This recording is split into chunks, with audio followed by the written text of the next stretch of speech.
Now that you've been through part 1 and you have gone through all of the independent isolated movement patterns, you've done the exercises either to strengthen, to stretch, you've put the TheraBand training into work, you've done the floor exercises, you've strengthened your core.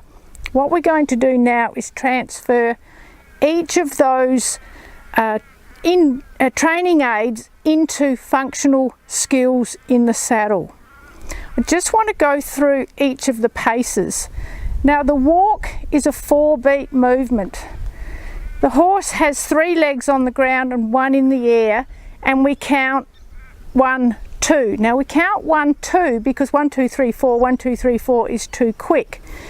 The 4-beat movement causes a lateral tilt in your pelvis.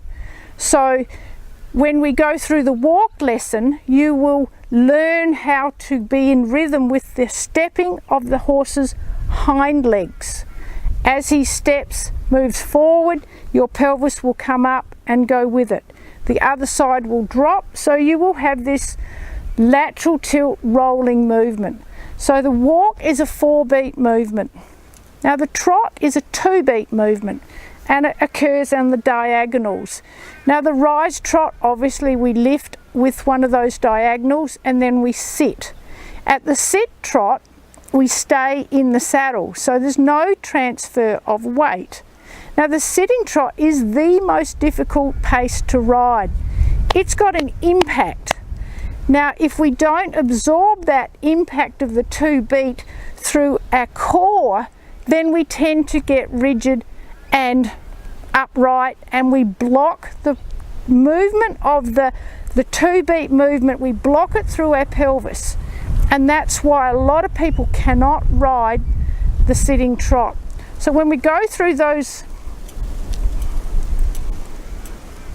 dust storms and fill up the camera with dust, it's wonderful. Rise trot, we transfer weight from our feet to the seat, to our feet, to our seat. So we are moving forward with that diagonal movement.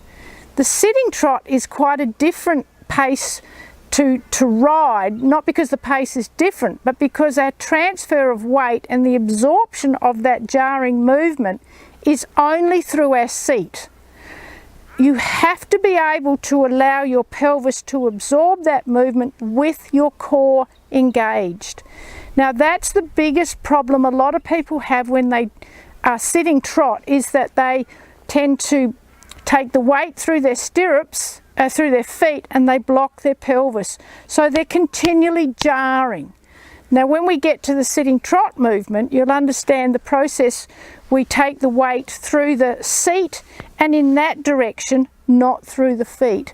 So the 4-beat movement at the walk, the 2-beat movement at the trot are 2 very different paces to ride. Now the canter is a 3-beat movement, and it's also the only pace that is asymmetrical, because 3-beat is asymmetrical. What happens at the canter is your inside hip bone will follow the movement of the horse's hind leg, and that will tend to throw you off center a little bit. Now as much as the canter is a beautiful pace to ride, a lot of people are unable to keep their weight heavy in their saddle, or not heavy but in the saddle, and they get tipped forward.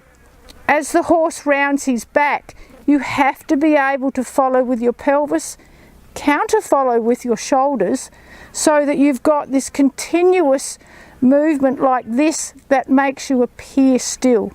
So the walk is 4-beat, the trot is 2-beat, and the canter is 3-beat, and the canter is the only asymmetrical movement. Now that will make sense as we go through each of the lessons.